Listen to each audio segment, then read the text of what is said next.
I thought it started very strong.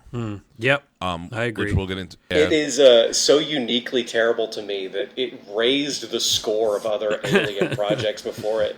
I walked away from this liking Covenant more.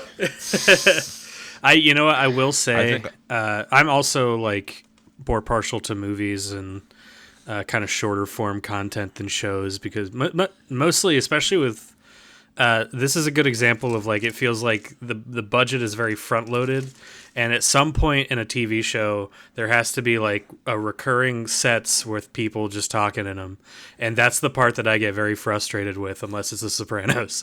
I was about to mention The Sopranos explicitly too, and what else I'm thinking about is Gilmore Girls and also Star Trek, where if I'm going to sit down and watch a show where it's just people talking, I really need to enjoy their company. It can't feel like filler. Star Trek feels like the point is the talking. With Alien Earth, I'm just kind of waiting for something to happen for a lot. I really need to love and know the characters in a TV show, and the ending honestly brought the whole series down like a couple letter grades for me. Well, I don't want to get ahead of ourselves, but did you guys have the same experience I did, where you thought that this was a muddled mess going towards a conclusion, and you were going to watch an hour-long cap that put everything to bed? Yes. And even if you were hating it or thought it was okay, you said to yourself, "Okay, I'm going to show up for episode 8, somewhere. And it's going to have this like nice little ending," and you showed up for a 40-minute teaser trailer. I get frustrated just thinking about the last episode of the show.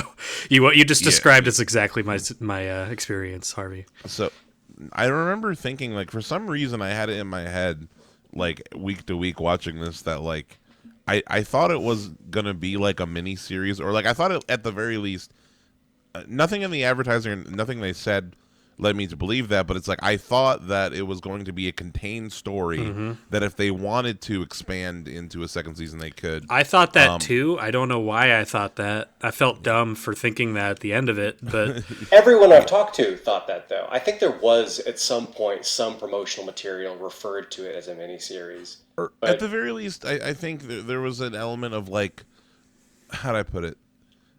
At the end of this show, it's like, okay, there is no way. A lot of shit has to happen between the end of Alien Earth Season 1 and the beginning of the first Alien movie in order for like the world to make sense. And I didn't realize that this was a prequel. For some reason I figured that this took place after Alien. That just made more sense to me because like we never heard of like half of these concepts, and apparently like it's that easy to just get a xenomorph already. We already know where they are and everything. I don't know. Something that I think is nice about Alien as a franchise is like each kind of section of it is pretty isolated. Yeah. Yeah. You know what I mean? Like I feel like every movie, every like bit of like the AVP movies, and then like the original 4 Alien movies, and then the Prometheus films and Romulus, like all of it is very like you can take them all as their own thing. Mm-hmm. You know what I mean? Just like, and there are connections between them and stuff that like as us fucking crazy nerds who's like have watched all of them, you know, like we can enjoy those connections, but like it's still like for me something that I think is nice. Alien Earth doesn't ruin Alien for me, you know what I mean? No. Nothing can ruin Alien. Exactly. Nothing ever can. And that's part of like the perseverance of this series. It's almost a metaphor for the Alien itself. Of now 92% of the Alien franchise is dog shit, and that cannot and will never ruin Alien or Aliens. Yeah. That's always been true, though. Yeah. But yeah, no, definitely. Yeah, you don't need to watch it.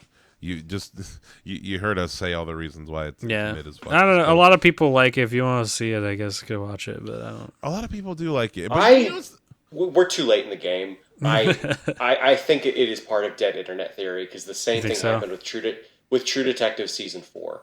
Of there's no possible way. Who are these people?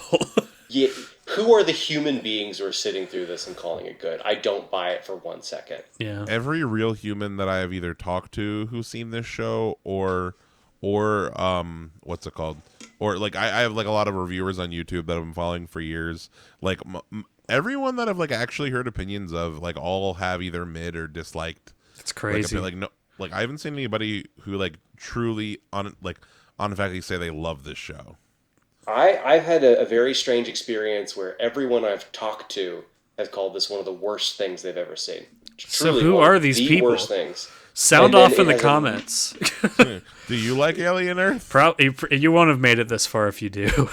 I wonder though, because again, one of my closest friends that I've been arguing with about this, he was an acolyte for this thing, who really thought that episode 8 was going to magically tie it all together. I wouldn't be surprised if episode 8 really, if that was the normal reaction for a lot of people, of like finding out there's nothing inside the mystery box. Yeah, it's the worst.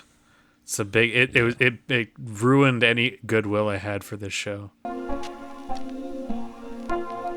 here we go.